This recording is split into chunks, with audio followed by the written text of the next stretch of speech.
Hi guys, welcome back to my YouTube channel. ನೀವು ನೋಡ್ತಾ ಇದ್ದೀರಾ Sangeetha blog in Kannada and recipes. ಇವತ್ತು ನಾನು ಈವ್ನಿಂಗಿಂದ ಬ್ಲಾಗ್ನ ಸ್ಟಾರ್ಟ್ ಮಾಡ್ತಾ ಇದ್ದೀನಿ. ಟೈಮ್ ಬಂದು 7 o'clock ಆಗಿದೆ. ಇವಾಗ ನಮ್ಮ ಮನೆ ಆಪೋಸಿಟ್ ರೋಡು ಅಡ್ಡಮ್ಮ ಕುಣಿಸಿದ್ರು. ಹೋಗೋಣ ಅಂದ್ಬಿಟ್ಟು ಹೋಗ್ತಾ ಇದ್ದೀವಿ. ನನ್ನ ಮಗಳು ರೆಡಿಯಾಗಿದ್ದಾಳೆ, ನನ್ನ ಫ್ರೆಂಡ್ಸು ಬಂದಿದ್ದಾರೆ, ಸೌಮ್ಯಕ್ಕ ಮತ್ತು ಲಕ್ಷ್ಮಿ. ಇವಾಗ ಎಲ್ಲ ಹೋಗಬೇಕು. ನಾನು ಮನೆ ಕೆಲಸ ಮಾಡ್ತಾಯಿದ್ದೆ, ಕೆಲಸದಿಂದ ಬಂದು ಅಷ್ಟರಲ್ಲಿ ಒಂದು ರೌಂಡ್ ಹೋಗಿ ಬಂದವ್ರೆ. ಅಷ್ಟರಲ್ಲಿ ಅವ್ರು ಹೋಗಿ ಬಂದವ್ರೆ ಒಂದು ರೌಂಡು. ಇನ್ನೊಂದು ಸತಿ ಹೋಗಬೇಕು. ಇವಾಗ ಜಾತ್ರೆ ಹಾಕಿದಾರಂತೆ, ಜಾತ್ರೆ ಹಾಕೋರಲ್ಲಮ್ಮ, ಜಾತ್ರೆ ಹಾಕಿದಾರಂತೆ, ಹೋಗಿ ನೋಡ್ಕೊಂಡು ಬರೋಣ ಅಂದ್ಬಿಟ್ಟು ಇವಾಗ ಹೋಗ್ತಾ ಇದ್ದೀವಿ. ಅದಕ್ಕಿಂತ ಮುಂಚೆ ಯಾರೆಲ್ಲ ಈ ವಿಡಿಯೋ ನೋಡ್ತಾ ಇದ್ದೀರಾ ಸಬ್ಸ್ಕ್ರೈಬ್ ಮಾಡಿಕೊಂಡು ವಿಡಿಯೋ ನೋಡಿ. ಹಾಗೆ ಯಾರಿಗೆಲ್ಲ ಈ ವಿಡಿಯೋ ಇಷ್ಟ ಆಗಿದೆ ಲೈಕ್ ಮಾಡಿ, ಕಮೆಂಟ್ ಮಾಡಿ, ಶೇರ್ ಮಾಡಿ. ಬನ್ನಿ ಬ್ಲಾಗ್ನ ಸ್ಟಾರ್ಟ್ ಮಾಡೋಣ.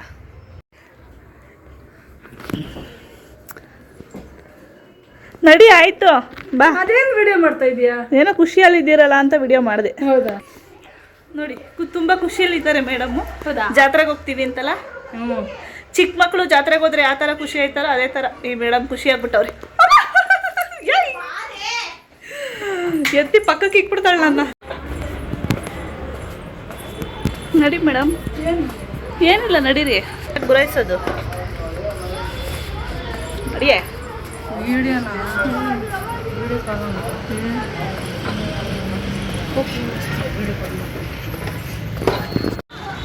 ಬಾರೇ, ತಗೊಂಡೆ, ಏನಾಗಲ್ಲ. ನಮ್ಮನೆ ರೋಡ್ ನೋಡಿ ಎಷ್ಟು ಚೆನ್ನಾಗಿ ಲೈಟಿಂಗ್ ಎಲ್ಲ ಹಾಕಿ ಮಿಂಚಿಸ್ತಾ ಇದ್ದಾರೆ. ಆದರೂ ಇಷ್ಟು ಥರ ಲೈಟಿಂಗ್ ಹಾಕೋರ ನಿಮ್ಮ ರೋಡಲ್ಲಿ? ಜಾತ್ರೆ ಅಂದರೆ ಹಾಕಿ ಹಾಕ್ತಾರೆ ಅವರು, ಅಷ್ಟೇ ಕತೆ. ಸೌಂಡ್ ಜಾಸ್ತಿ. ಎಲ್ಲಿ ಸೌಮ್ಯಕ್ಕ? ಪ್ರಸಾದ ಕ್ಯೂ ನಿಂತ್ಬಿಟ್ಟವ್ರಾ?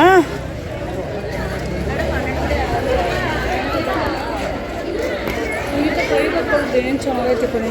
ಹಾಂ, ಏನು ಚೋಳಿ ಚಿಕ್ಕ ಮಕ್ಕಳು ಥರ ಆಡ್ತೀಯ?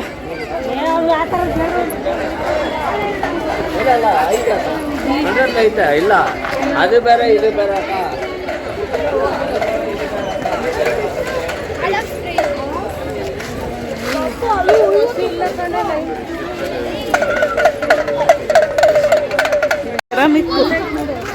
ಎಲ್ಲ ಎಲ್ಲಿ ಮುಂದೆ ಬಂದ್ಬಿಟ್ಟೈತಾ? Bag, wire bag. ಪ್ರಸಾದ ಕ್ಯೂ ಎಷ್ಟು ನಿಂತಿದೆ ಅಂದರೆ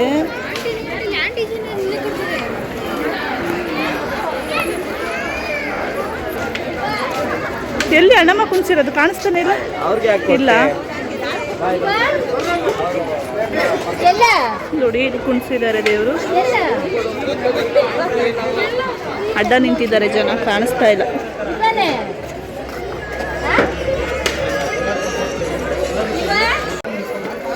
ಪ್ರಸಾದ ಕೇಸರಿಬಾತು, ಪಲಾವು, ಮೊಸರನ್ನ ಕೊಟ್ಟಿದ್ದಾರೆ.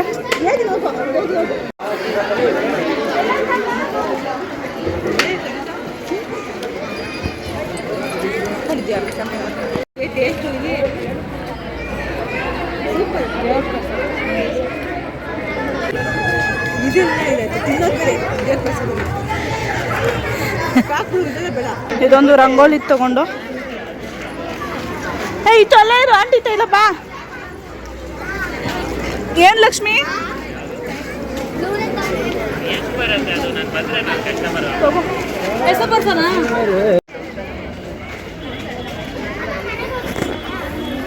ಬ್ಯಾಂಗಲ್ಸ್ ಚೆನ್ನಾಗಿದೆ ಸರ್. ಅಷ್ಟು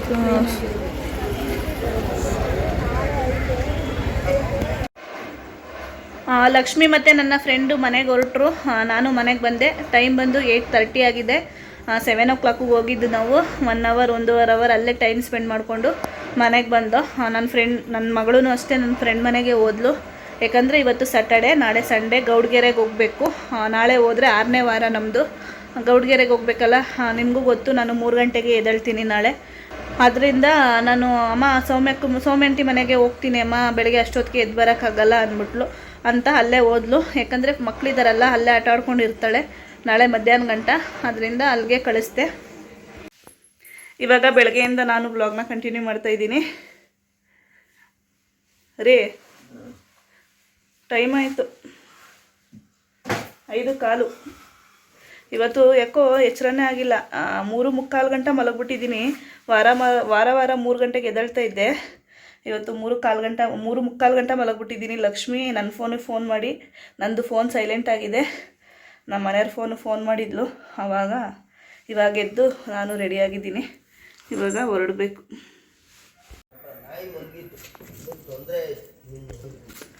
ನೋಡಿ ಏನು ಹೇಳ್ತಾರೆ, ಆಟೋದಲ್ಲಿ ನಾಯಿ ಮನ್ಗಿತ್ತಂತೆ, ನನ್ನ ದೇವಸ್ಥಾನಕ್ಕೆ ಹೋಗೋದ್ರಿಂದ ತೊಂದರೆ ಆಯ್ತಂತೆ. ಆಯಿತು ಬಿಡ್ರಿ, ಮಲಗಿಸ್ರಿ, ಆಮೇಲೆ ಹೋಗೋಣ.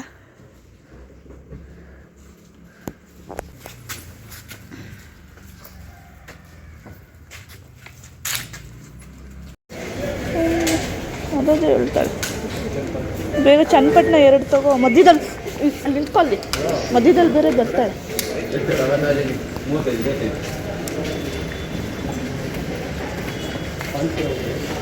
500 ರೂಪಾಯಿ.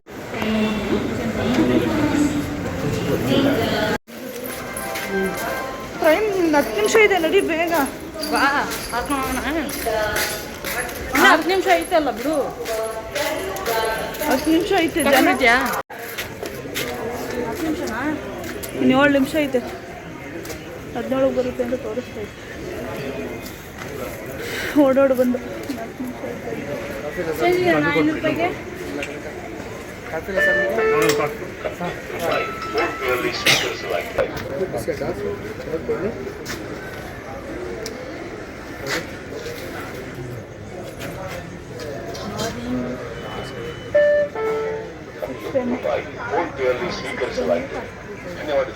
ಹಂಗಿದೆ ಕಾಫಿ.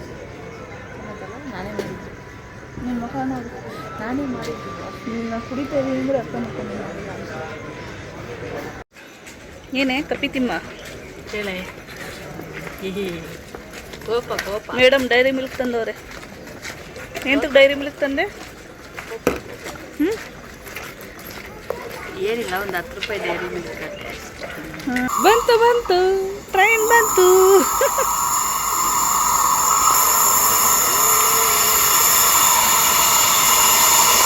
ಬಾ ಆ ಕಡೆ ಹೋಗೋಣ ಬಾ. ಸಿಕ್ಕಿತ್ತು ಹತ್ಕೊಂಡ್ಬಿಡು. ಹಿಂಗೆ ಹತ್ಕೊಬಿಡಲ್ಲ.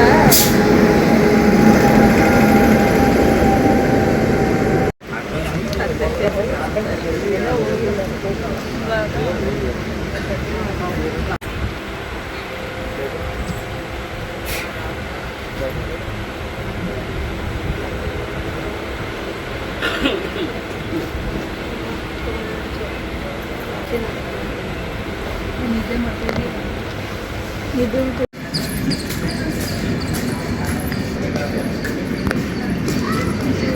ಇವಾಗ ಚನ್ನಪಟ್ಟಣ ಟ್ರೈನ್ ಇಳಿದು ಹೋಗ್ತಾ ಇದ್ದೀವಿ. ಯಾವಾಗ ಬಂದ್ರೂ ಅಲ್ಲೂ ಇಳಿತೀವಿ ಅಲ್ವಾ? ಅಂದಾಚೆ ಹುಡುಕ್ಬೋದಾಗಿತ್ತು, ಅಂದಾಚೆ ಹೋಗ್ಬೋದಾಗಿತ್ತು.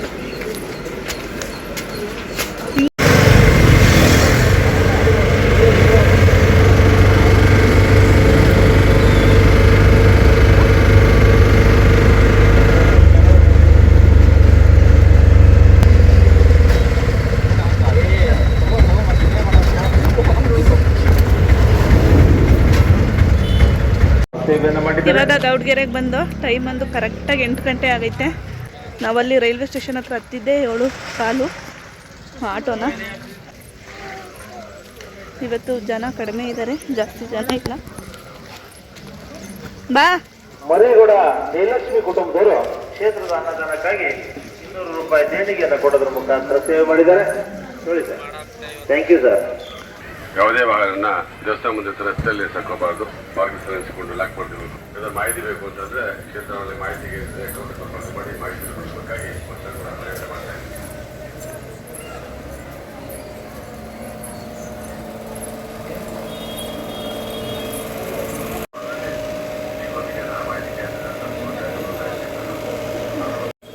ಇದು ಬಂದು ಮುರುಘಾ ಅಂತ, ಸುಬ್ರಹ್ಮಣ್ಯ ದೇವರು.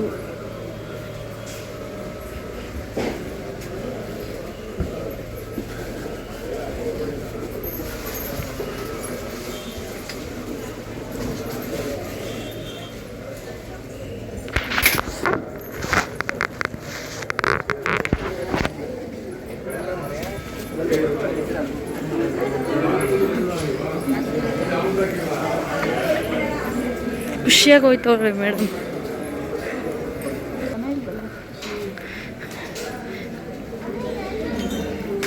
ನೋಡಿ ಕ್ರೌಡ್ ಇಲ್ಲ ಅಂತ ಎಷ್ಟು ಜೋಶಾಗಿ ನಡೀತಾವ್ರಿ.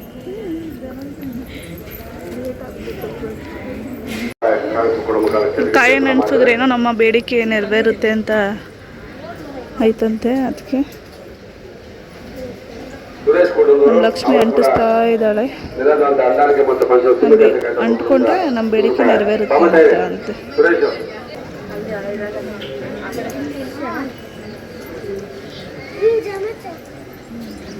ಒಂದಕ್ಕೆ ಇಟ್ಟು ಅಂಟಿಸ್ಬೇಕು.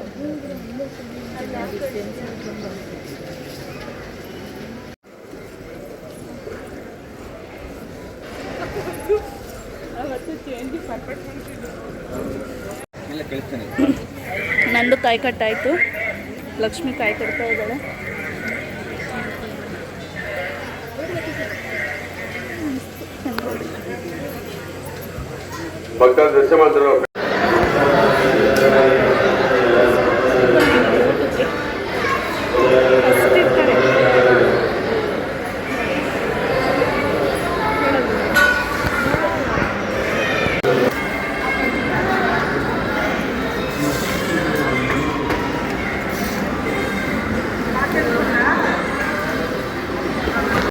ಇವಾಗ ದರ್ಶನ ಊಟ ಎಲ್ಲ ಮುಗೀತು. ವಾಪಸ್ ಹೋಗೋಕ್ಕೆ ಹೋಗ್ತಾ ಇದ್ದೀವಿ. ಸ್ಲಿಪ್ಪರ್ ಎಲ್ಲಿ ಬಿಟ್ಟು ಅಲ್ಲಿ ಬಿಡಿಸ್ತೀಯ? ಇಲ್ಲಿ ಬಿಡ್ತೀನಿ ಅಂದ್ರೆ ನೋಡಲ್ಲಿ ಎಷ್ಟು ಜನ ಇದೆ, ಎಷ್ಟು ಜನ ಬಿಟ್ಟೋಗೋರು. ಊಟ ಆಯಿತು. ಇನ್ನೇನು ಬೇಕು? ಬೆಂಗಳೂರಿಗೆ ಹೋದಾಗ ಮಸಾಲೆ ದೋಸೆ ಬೇಕು ಅಲ್ಲ ಡೂಮು? ಬೇಕಂದ್ರೆ ಯಾವ ಇಲ್ಲ ಅಷ್ಟೇ ಇರಲಿ.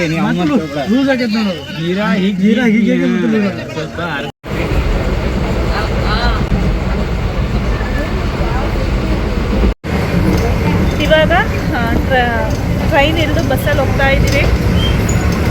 ಇವಾಗ ಎಲ್ಲೋ ಹೋಗೋದು? ನಿಮ್ಮ ಮನೆಗೆ ಹೋಗ್ತೀಯ? ನಮ್ಮ ಮನೆಗೆ ಹೋಗ್ತೀವಿ. ನಮ್ಮ ಮನೆಗೆ. ನಮ್ಮ ಮನೆಗೆ ನೀನು ಹೋಗ್ತೀಯ? ಸರಿ ಅಮ್ಮ ಆಯಿತು. ನಾನು ಕರೆದ್ಬಿಡ್ತೀನಿ ಮನೆಗೆ ಬಾ ಅಂತ ಅಂದ್ಬಿಟ್ಟು ಮಕ್ಕಳಿಗೆ ಹೇಳ್ತಾ ಇದ್ದಾಳೆ, ನಿಮ್ಮ ಮನೆಗೆ ನೀನು ಹೋಗು, ನಮ್ಮ ಮನೆಗೆ ನಾನು ಹೋಗ್ತೀನಿ ಅಂತ. ಅವಳಿಗಂತೂ ಕರೆಯೋ ದೊಡ್ಡ ಮನಸ್ಸಿಲ್ಲ. ಇವಾಗ ಮನೆಗೆ ಬಂದು ಲಕ್ಷ್ಮಿ ಅವ್ರ ಮನೆಗೆ ಹೊರಟ್ಲು. ಕೆಂಗೇರಿಯಿಂದ ಬಸ್ಸಲ್ಲೇ ಬಂದು ನನ್ನ ಹಸ್ಬೆಂಡ್ ಬಾಡಿಗೆ ಇತ್ತಂತೆ, ಹೋಗಿದ್ರು. ಇವಾಗ ಸ್ವಲ್ಪ ಹೊತ್ತು ರೆಸ್ಟ್ ಮಾಡ್ತೀನಿ, ಯಾಕಂದರೆ 4 ಗಂಟೆಗೆ ಎದ್ದೋಗಿದ್ದೀನಲ್ಲ, ಸ್ವಲ್ಪ ಟಯರ್ಡ್ ಆದಂಗೆ ಆಗಿದೆ. ಮಲಗಿಬಿಟ್ಟು ಅದಾದಮೇಲೆ ಮನೆ ಕೆಲಸ ಎಲ್ಲ ಕಂಪ್ಲೀಟ್ ಮುಗ್ದಿದೆ. ಮಲಗಿಬಿಟ್ಟು ಆಮೇಲೆ ವ್ಲಾಗ್ನ ಕಂಟಿನ್ಯೂ ಮಾಡ್ತೀನಿ. ಇವಾಗ ನಾನು ನನ್ನ ಫ್ರೆಂಡ್ ಮನೆ ಹತ್ರ ಬಂದೆ. ಯಾಕಪ್ಪ ಅಂದರೆ ಸಂಡೇ ಅಲ್ವಾ, ಸ್ವಲ್ಪ ಮನೆ ಹುಡ್ಕೋಣ ಅಂದ್ಬಿಟ್ಟು ಬಂದೆ. ಯಾಕಂದರೆ ಮನೆ ಖಾಲಿ ಮಾಡೋ ಪ್ಲ್ಯಾನಿಂಗಲ್ಲಿ ಇದ್ದೀವಲ್ಲ. ನೀವು ತುಂಬ ಜನ ಕಮೆಂಟ್ ಮಾಡ್ತಾ ಇದ್ದೀರಾ, ಆ ಥರ ಆದಮೇಲೆ ಹಾಕಿದ್ದೀರಾ ಖಾಲಿ ಮಾಡಿ ಅಂತ. ನಾವು ಅದೇ ಪ್ಲ್ಯಾನಿಂಗಲ್ಲಿ ಇದ್ದೀವಿ. ಆದರೆ ಏನು ಮಾಡೋದು, ನಮ್ಗೆ ಅನುಕೂಲವಾಗಿರೋಂಥ ಮನೆ ಸಿಗಬೇಕಲ್ಲ. ಅಲ್ಲಿ ಗಂಟ ನೋಡೋಣ, ಹುಡ್ಕೋಣ. ಇನ್ನು ಓನರ್ಗೆ ಏನು ನಾವು ಹೇಳಿಲ್ಲ ಖಾಲಿ ಮಾಡ್ತೀವಿ ಅಂತ. ಸಿಕ್ಕಿದ್ರೆ ಅದಾದಮೇಲೆ ಹೇಳ್ಬಿಟ್ಟು ಇನ್ಫಾರ್ಮ್ ಮಾಡಿಬಿಟ್ಟು ಖಾಲಿ ಮಾಡೋಣ ಅಂದ್ಬಿಟ್ಟು ಇದ್ದೀವಿ. ಇವಾಗ ನೋಡೋಣ, 1-2 ಅವರ್ ಫ್ರೀ ಇದ್ದೀವಲ್ಲ, ಹುಡ್ಕೋಣ ಅಂದ್ಬಿಟ್ಟು ಇವಾಗ ನಾನು ಮತ್ತು ನನ್ನ ಫ್ರೆಂಡು ಇಬ್ಬರು ಹೋಗ್ತಾ ಇದ್ದೀವಿ. ನೋಡಬೇಕು, ಇವಾಗ ಹೋಗಿ ನೋಡ್ಕೊಂಬರ್ಬೇಕು ಮನೆಗಳನ್ನ. ನಾವು ತುಂಬ ಮನೆಗಳು ನೋಡ್ದೋ, ಯಾವ ಅಡ್ಜಸ್ಟ್ ಆಗಲಿಲ್ಲ. ಈ ಮನೆ ಲಾಸ್ಟಲ್ಲಿ ತುಂಬ ಇಷ್ಟ ಆಯಿತು. ಆದರೆ ನಮಗಲ್ಲ, ನನ್ನ ಫ್ರೆಂಡರ ಅಮ್ಮಾರಿಗೆ, ಅವರು ಲೀಸ್ಗೆ ಮನೆ ಹುಡುಕ್ತಾ ಇದ್ದಾರೆ. ಇದು ಲೀಸ್ ಅಂತ ಬೋರ್ಡ್ ಹಾಕಿತ್ತು, ಅದರಿಂದ ನೋಡೋಣ ಅಂದ್ಬಿಟ್ಟು ಒಳಗಡೆ ಹೋದೋ. ಅಂದರೆ ಇದು ಅವ್ರಿಗೆ ಬೇಕಾಗಿರೋದು 7-7.5 ಲಕ್ಷಕ್ಕೆ, ಇದು 9 ಲಕ್ಷ ಹೇಳ್ತಾ ಇದ್ದಾರೆ. ಸಿಂಗಲ್ ಬೆಡ್ರೂಮ್ಗೆ ಅಷ್ಟೊಂದು ರೈಟ್ ಹೇಳ್ತಾ ಇದ್ದಾರೆ. ಅದರಿಂದ ಅಷ್ಟೊಂದು ಬೇಡ ಅಂದ್ಬಿಟ್ಟು ಕ್ಯಾನ್ಸಲ್ ಮಾಡ್ದೋ. ಲಾಸ್ಟಲ್ಲಿ ಯಾಕಾದರೂ ಮನೆ ಹುಡ್ಕೋಕೆ ಹೋದ್ನೋ ಅನ್ನೋಷ್ಟು ಬೇಜಾರಾಗೋಯಿತು. ಏನಾಯ್ತಪ್ಪ ಅಂದರೆ ಮನೆಯೆಲ್ಲ ನೋಡ್ಕೊಂಡು ಈಚೆ ಬಂದೆ. ನಾನು 2 ಕಾಲ್ಗೂ ತುಂಬ ಅಂದರೆ ತುಂಬ ಏಟಾಯಿತು. ಏನಾಯಿತು ಎತ್ತಾಯಿತು ಅಂತ ನಾನು ನೆಕ್ಸ್ಟ್ ವಿಡಿಯೋದಲ್ಲಿ ಹೇಳ್ತೀನಿ. ಯಾರೆಲ್ಲ ಈ ವಿಡಿಯೋ ನೋಡ್ತಾ ಇದ್ದೀರಾ, ಸಬ್ಸ್ಕ್ರೈಬ್ ಮಾಡಿಕೊಂಡು ವಿಡಿಯೋ ನೋಡಿ. ಹಾಗೆ ಯಾರಿಗೆಲ್ಲ ಈ ವಿಡಿಯೋ ಇಷ್ಟ ಆಗಿದೆ ಲೈಕ್ ಮಾಡಿ, ಕಮೆಂಟ್ ಮಾಡಿ, ಶೇರ್ ಮಾಡಿ. ನಾನು ಸಿಗ್ತೀನಿ ನೆಕ್ಸ್ಟ್ ವಿಡಿಯೋದಲ್ಲಿ.